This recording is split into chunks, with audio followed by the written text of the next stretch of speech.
네, 이제 이 전략 체크인 대장정에 막을 내릴 때가 됐습니다. 8개월 동안 또 열심히 이번 텀에 또 많은 객장에 있는 그리고 또 토마토 투자클럽의 전문가들이 이 시간에 또 포트를 공개를 해주시면서 어떻게 운영해 가야 될지 이야기를 해주셨는데요. 오늘 그 마지막 주간입니다. 그래서 함께 해주신 네 분 어떻게 좀 포트폴리오를 물론 이 코너는 끝나지만 앞으로 어떻게 가져가야 될지 이런 부분들에 대해서도 오늘 이야기를 좀 들어보도록 하겠습니다. 지금 함께 하실 분은 메리츠증권의 이희권 지점장 연결돼 있습니다. 안녕하세요. 네, 안녕하세요. 예. 먼저 시장 분위기부터 보겠습니다. 거의 최근 들어서는 2,500선 코스피 지수 기준으로는 움직임이 없어가지고 분위기가 좋은 건지 나쁜 건지 계속 종목 장세 얘기만 합니다. 지점장님 보시기에는 어떻게 파악하고 계신가요? 네. 미국 시장 대비해서도 굉장히 디커플링, 부진한 모습 보이고 있죠.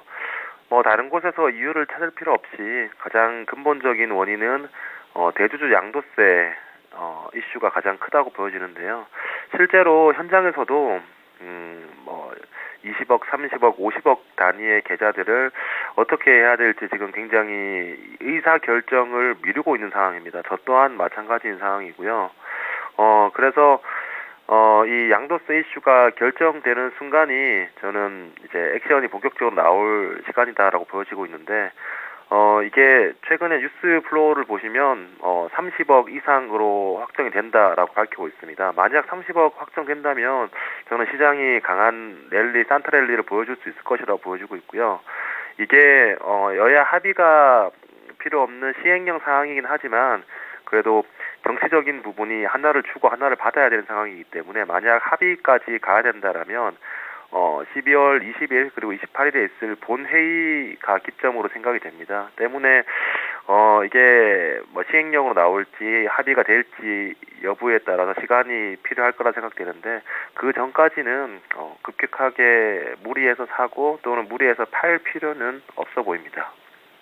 그러면은 포트폴리오 운영 지금 사실 종목이 거의 바뀌지는 않는 상황인데요. 그러면은 현금 대 주식 비중 그 사이에 한 주 동안 좀 변화 있으셨어요? 이번에 신규 종목을 지난주에 언급드렸던 종목을 편입을 했습니다. 네. 그러면은 주식 비중이 조금 더 늘어난 거죠? 네, 맞습니다. 주식 비중 85, 현금 비중 15에서 주식 비중 95, 현금 비중 5%로 내년 대비해서 포트폴리오에서 주식 비중 올렸습니다. 예. 그러면은 기존의 포트폴리오 보겠습니다. 기존에는 주식 비중이 85%였습니다. 어떤 종목군들 위주로 구성이 돼 있는지 기존에 가지고 있었던 종목군들이랑요. 마지막으로 좀 담아주신 종목까지 알아보도록 하겠습니다. SKC가 가장 비중이 SK 하이닉스가 가장 비중이 높습니다. 30% 비중이 있고요. SKC와 메리츠 금융지주 각각 20%, 오스코텍 15% 이렇게 해서 총 주식 비중이 85%였던 그런 포트폴리오였는데 그 가운데서 하나씩 좀 점검을 해볼게요. SK 하이닉스는 이 프로그램을 시작할 때 초반부터 4월 달에 9만 원 하회할 때 그때 사서 지금 13만 원 정도까지 가 있습니다. 연말 기준, 현재 기준으로는 수익률이 한 44% 정도 아마 포트 내에서 3분의 1을 이 종목을 가지고 계시다면 시장 어려웠지만은 이만하면은 그래도 올해 투자 좀 농사 잘 지은 거 아닌가라는 생각을 하실 수도 있는데요. SK 하이닉스 그동안의 흐름과 또 앞으로 들고 가실 분들을 위해서 좀 조언을 해주신다면요. 네. 삼성전자가 올해 최고가가 7월 4일에 기록했던 73,600원입니다. 오늘 100원 남긴 73,500원까지 상승을 했는데요. 삼성전자가 신고가를 가면 그때부터는 지금보다 더 좀 탄력적으로 반도체 대형주가 움직일 것으로 보여지고 있고요. 물론 그 하이닉스 외에 베타가 큰 종목들, 레버리지가 큰 종목들 많습니다. 특히 코스닥 소부장에서는. 근데 제가 지금까지 계속 반도체 사이클을 경험해 본 결과 결코 이 비중 싸움에서 하이닉스도 소부장 종목들 대비해서 밀리지 않는 모습 보여주었습니다.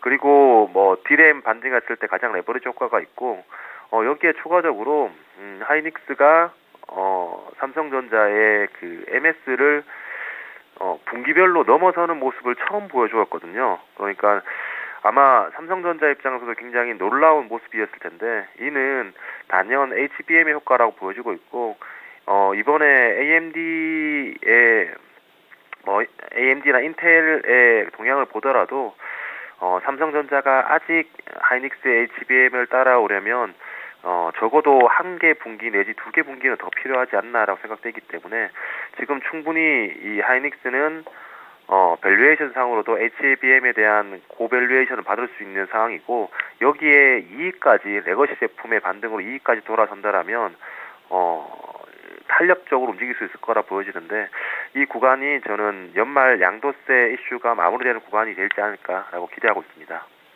그러면 포트에 들고 계신 분들은 꾸준히 들고 가 보면 되는 거죠? 네, 맞습니다. 예, 알겠습니다. SK 하이닉스는 지금도 기대에 잘 부응을 해주고 있는데 연말에 대주주 양도세 이슈가 해소된다면 그 이후가 더욱더 기대를 모으고 있습니다. 다음으로는요, SKC 이번에 이 대응을 하시면서 SKC에 대해서 이 매매에 대해서 자평을 좀 해주신다면요? 네.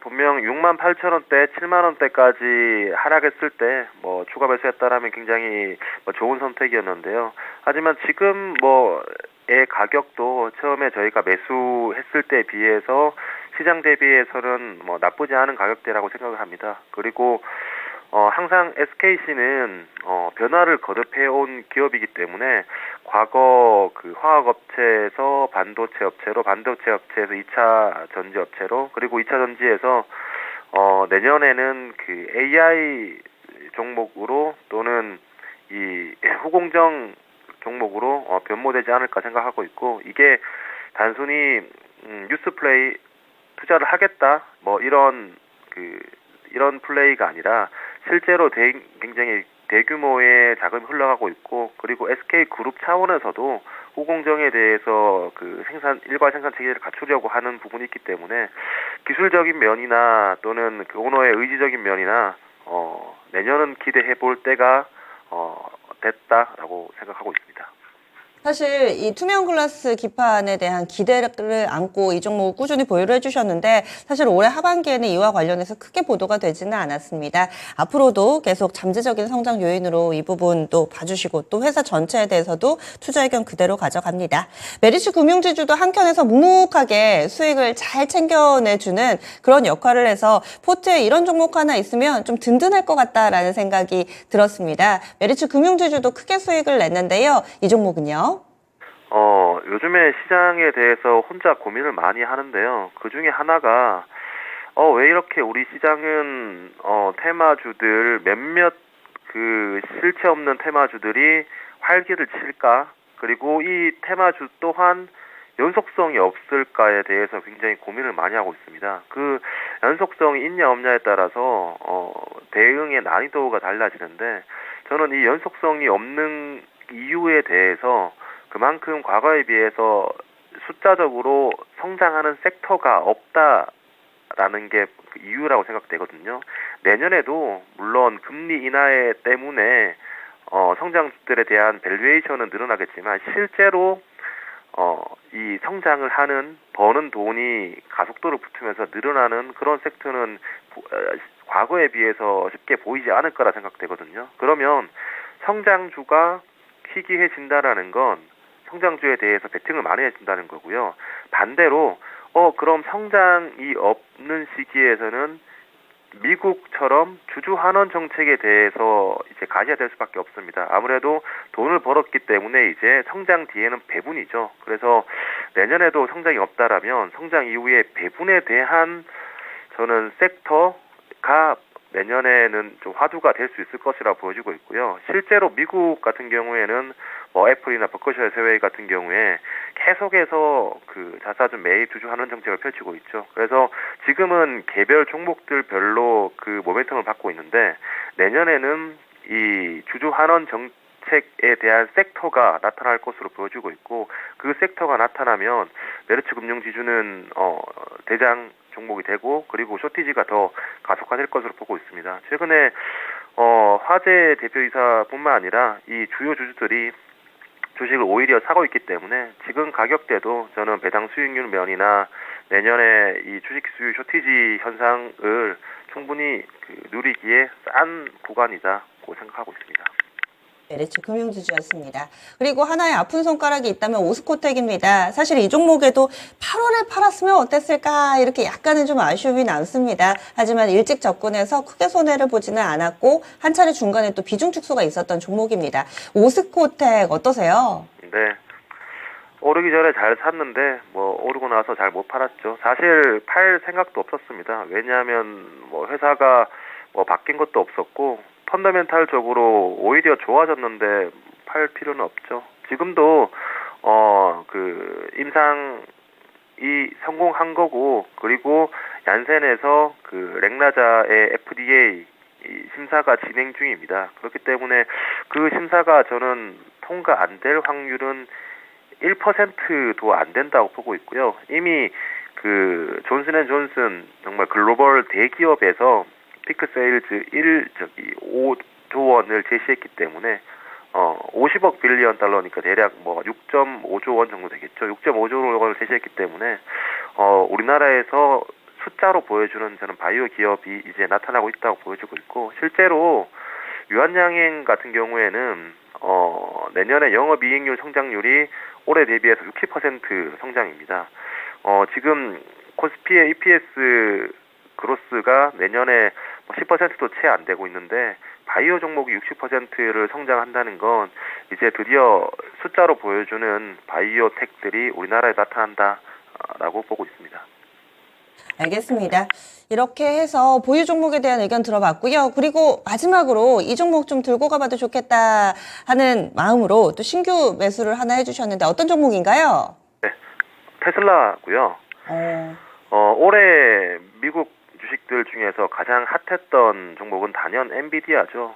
보통 한 해를 돌이켜 보면 성장률이 가장 높은, 주가 상승률이 가장 높은 종목들은 보통 스몰캡에서 나타납니다. 하지만 미국에서는 오히려 엔비디아 같은 라지캡이 수익률 상위 종목이 되어버렸거든요. 이는 충분히 내년에도 같은 현상이 발생될 거라 보는데, 올해 엔비디아였다라면 내년은 저는 테슬라라고 보고 있습니다. 이유는 테슬라가 전기차를 가려고 하는 건 최종 목적지가 아니라 저는 과정이라고 보고 있습니다. 자율주행을 가기 위한 과정, 자율주행을 가기 위해서 이 전기차를 가는 거고, 자율주행을 가기 위해서 테슬라는 저궤도 위성을 쏘아 올리고 있고요. 자율주행을 가기 위해서 테슬라는 보험에도 나서고 있습니다. 그리고 저궤도 위성을 통해서 국내에서도 통신 사업자를 펼치려고 하고 있죠. 때문에 결국 이 핸드폰의 iOS 그리고 스마트폰의 이런 플랫폼을 애플이 먹었던 것처럼 결국 자율주행 시대에 왔을 때 그 플랫폼을 누가 먹느냐의 싸움인데, 테슬라가 내년에는 그 자율주행의 원년이 될 수 있을 것으로 보고 있고요. 결국 이 수많은 학습을 통해서 고도화된 도조 컴퓨터가 팔기 시작한다면 이제 하드웨어를 파는 전기차 업체가 아니라 자율주행 소프트웨어를 파는 이 소프트웨어 업체로 봐야 되고요. 지금 테슬라만큼 시행착오를 겪은 그런 AI 소프트웨어는 자율주행에 있어서 없다고 보여집니다. 만약 이게 테슬라만 적용하는 것이 아니라 테슬라가 다른 OEM 완성차 업체들한테 판매를 한다면 굳이 업체들이 그 소프트웨어를 사서 쓰면 되지 자체적으로 개발할 필요 없거든요. 그럼 테슬라 입장에서 올해 엔비디아가 가졌던 그런 혜자를 내년에 가질 수 있지 않을까 생각되고 있고, 테슬라 굉장히 안전하지만 성장 투자다라고 보고 있습니다. 알겠습니다. 이렇게 8개월간 대장정 포트폴리오 운영하면서 전체적으로는 20%가량의 수익 기록했습니다. 앞으로도 응원하겠고요. 다른 코너에서 뵙겠습니다. 고맙습니다. 네, 감사합니다. 예, 메리츠증권의 이익원 지점장 함께 했습니다. 지금까지 다양한 투자 판단에 대한 도움 말씀드렸고요. 종목의 상승 하락을 보장하지는 않습니다. 남은 시간도 성우 투자하세요. 고맙습니다.